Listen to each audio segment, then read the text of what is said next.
हाय, आप सभी को प्रणाम और बोले विभा में आप सबका हार्दिक स्वागत और अभिनंदन। मैं विभा रानी और आज आपके सामने एक बहुत महत्वपूर्ण किताब है, उसका एक अंश लेकर के आई हूँ। लेकिन इसके पहले अगर अभी तक आपने हमारा चैनल नहीं सब्सक्राइब किया है तो हमारा चैनल सब्सक्राइब कर लीजिए, लाइक कीजिए, कमेंट कीजिए, शेयर कीजिए और बाय मी ए कॉफ़ी के लिंक पर जाकर के जो डिस्क्रिप्शन बॉक्स में लिखा हुआ है वहाँ जाकर के कम से कम एक कॉफ़ी और ज़्यादा से ज़्यादा आपकी जितनी मर्जी, जितनी श्रद्धा उतनी कॉफ़ी लेकर के आप हमें सपोर्ट कर सकते हैं।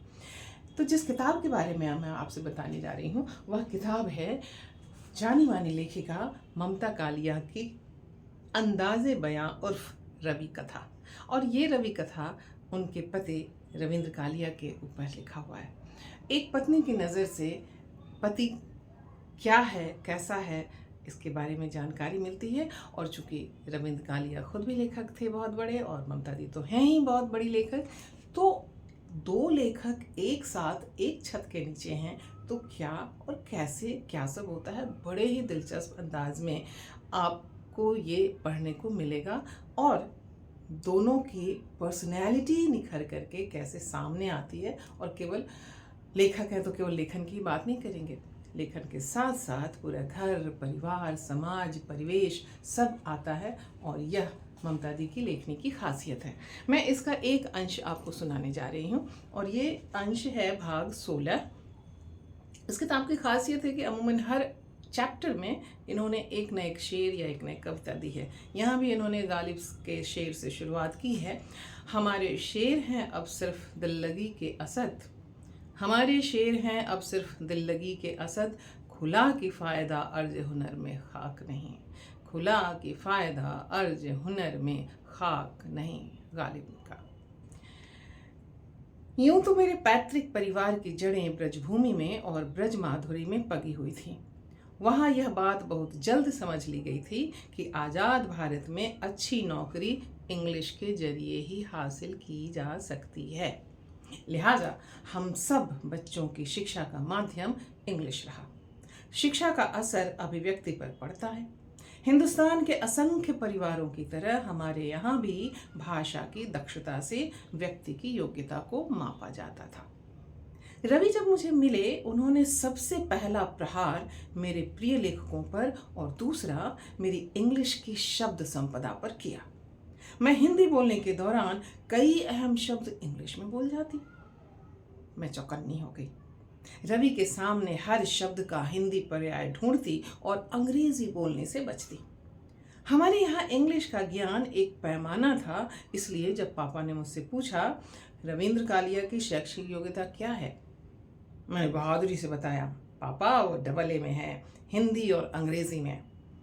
रवि को मेरी इस चालाकी की कोई खबर न मिली, कोई मौका भी नहीं आया। रवि का पूरा जीवन हिंदीमय था।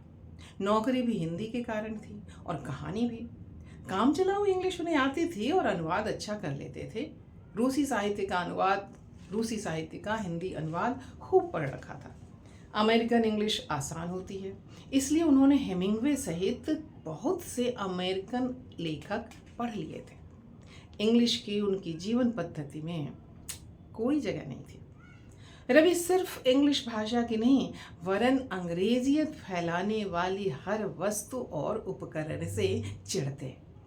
हम रेस्तरां में खाने जाते तो रवि सबसे पहले मेज पर से समस्त कांटे छुरी हटवाते थे। हमारे घर में पहले डाइनिंग टेबल थी, वह केवल खाना खाने की नहीं और बहुत से काम आती है। मेरा समस्त पढ़ना लिखना उसी पर होता। घर के चटनी, अचार और मुरब्बे वहीं रखे मिलते।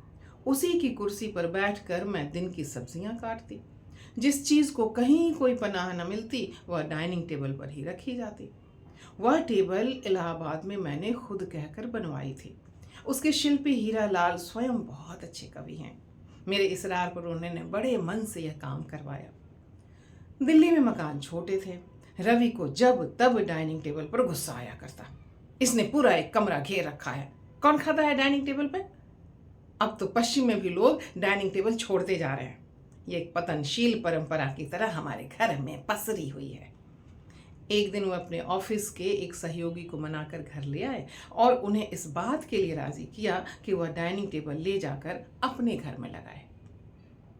मेरा तो घर में लिखने पढ़ने का ठिकाना ही उजड़ गया। इसका असर लिखने पढ़ने पर पड़ा, पर रवि रवि ही क्या जो सुन लें। कभी कभी रवि इंग्लिश बोलते। रवि के भाई बहन अपने परिवारों के साथ विदेशों में रहते थे। सभी को वहाँ रहते 55-60 साल हो गए। वे लोग हिंदी उसी तरह बोलते हैं जैसे रवि इंग्लिश, लेकिन संवाद जारी रखने के लिए बोलना तो पड़ता ही है। तब ये भाई बहन हिंदी, इंग्लिश, पंजाबी और उर्दू की वो भेलपुरी पेश करते हैं कि आप उसमें दखल नहीं दे सकते। महीना सवा महीना रहने के बाद जिस दिन वे वापस जाते, रवि अपने बिस्तर पर लमलीट हो जाते, जैसे बहुत बड़ा फर्ज अदा किया हो। मैं झुंझला कर कहती, सारा काम तो मैंने किया, तुम काहे को थक गए? रवि कहते, मैं इंग्लिश बोलकर थक गया। एक बार की बात है, रवि के बड़े भाई और भाभी कनाडा से आकर के हमारे साथ रहे। तब इलाहाबाद में माता पिता भी हमारे साथ रहते थे। पता ही नहीं चला पुरानी यादों और दास्तानों के बीच कब एक महीना बीत गया। पूरा परिवार भाई भाभी को विदा देने दिल्ली चला। हम लोग होटल रंजीत में ठहरे। भाई साहब की उड़ान तड़के 3 बजे की थी। सब ने तय किया कि किसी बढ़िया जगह जा कर के रात का भोजन किया जाए। रवि ने कहा रात को हयात रिजेंसी में खाना खाएंगे, वहाँ से एयरपोर्ट भी पास रहेगा। रवि के परिवार में कोई भी मांस मदिरा का शौकीन नहीं था। बातें जिन्हें पंजाबी में गल्ला बाता कहते हैं, उसी का नशा था सबको। रवि बीच में उठकर खिसक लिए और चुपचाप 2-3 पेग पी करके आ गए। उनकी मस्ती, मस्खरी और मौज देखकर ही मैं समझ गई कि रवि अपनी रॉ में हैं। 2 टैक्सियों में हम सब हयात रिजेंसी पहुंचे। वहाँ उन दिनों बैसाखियाँ दियाँ मौजा शीर्षक की थीम पर खाना प्रस्तुत किया जा रहा था। लंबी सी टेबल पर समस्त परिवार आसीन हुआ। ढोलक के आकार का मेनू कार्ड था और ऑर्डर लेने वाली लड़कियां चमकीले पंजाबी सूट पहने हुई थी। एक तरफ कुएं का मॉडल बना था, वेटर पठान सूट पहने हुए थे और मोजरी जूती। कुल मिलाकर के उन्होंने पंजाब निर्मित किया हुआ था।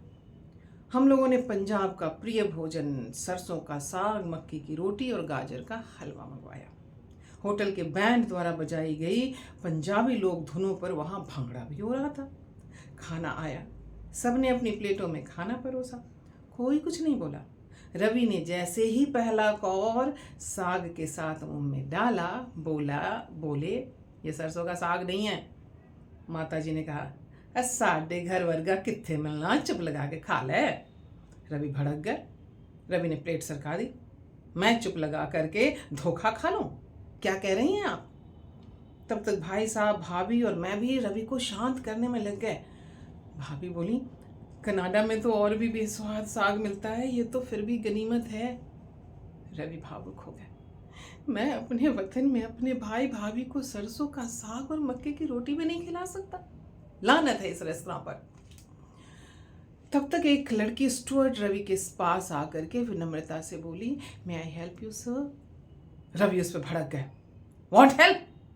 You are roaming here and they are doing nothing. लड़की ने और भी विनम्रता से कहा, what do you want sir? Call your manager. Ravi ने फरमान सुनाया। काउंटर पर खड़ा मैनेजर लपक कर आया। Yes sir. रवि ने शिकायत दोहरा दी। मैनेजर ने कहा, उसके होटल में हर चीज़ की गुणवत्ता अच्छी तरह देखी भाली जाती है। रवि तैश में आ गए। उन्होंने अपनी प्लेट की रोटी पेपर नेपकिन में लपेट कर कुर्ते की जेब के हवाले की और बोले, यह सरसों का साग भी पैक करवाइए, मैं कल ही लैब में इसकी जांच करवाता हूँ। You are fooling me. Manager sorry कहता रहा। वह बार बार रवि से कह रहा था, sir please let me have that packet, I will find out from the kitchen. Ravi Toba Tek Singh के हीरो की तरह लड़खड़ाते हुए खड़े हो गए और जोर से बोले, आई नो ऑल द गड़बड़ of your five-star hotels, I am a chemical engineer. भाई साहब ने रवि की जेब से रोटी का पैकेट निकाल कर मेज पर रख दिया और मैनेजर से बिल भेजने को कहा। मैनेजर ने बिल नहीं दिया। वह हाथ जोड़ करके माफ़ी मांगता रहा। चलते चलते हमारे किशोर बेटे अनिरुद्ध ने कमेंट कर दिया, यहाँ 2-4 आतंकवादी भी होने चाहिए। हयात रिजेंसी का सारा स्टाफ सन्ना रह गया। बैसाखी की मौज उस शाम धरी की धरी रह गई। मुझे बड़ी शर्म आई इस बात पर कम कि होटल में तूफान बरपा हो गया, इस बात पर ज़्यादा कि रवि की मैनोशी परिवार के सामने जाहिर हो गई। भाई साहब ने बात संभाली। इंदर का गुस्सा वाजिब था, न रोटी मक्की में इंदर का गुस्सा वाजिब था, न रोटी में मक्की थी, न साग में सरसों। समर्थन पाकर रवि का पारा भी नीचे उतरा। वे बोले, चलो करोल बाग में चलकर खाना खाते हैं। पापा जी ने सबको डपट दिया। एक और तमाशा दिखाने का इरादा है क्या?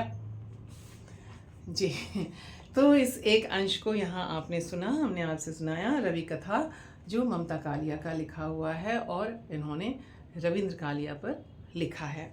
और इस किताब को मुझे जिसने दिया, मुझे किसने दिया? मुझे आरजे यूनुस खान और रेडियो सखी ममता सिंह ने दिया। और उन्होंने जब भेजा था तो लिखा था, जिज्जी को सप्रेम ममता यूनुस। तो ये सप्रेम भेंट मेरे पास है ममता और यूनुस। बहुत बहुत धन्यवाद, बहुत बहुत प्यार, बहुत बहुत शुक्रिया। और ममता दी, आपने इतनी अच्छी नायाब किताब लिखी है, इसके लिए हम आपको तो कुछ भी नहीं कह सकते, बस हम अपना प्रणाम आप तक निवेदित करते हैं। और आप लोगों से बस एक बात और कहनी है कि अगर आपको हमारा ये पाठ अच्छा लगता है और अच्छा लगा है तो कमेंट बॉक्स में हमें लिख करके बताइए।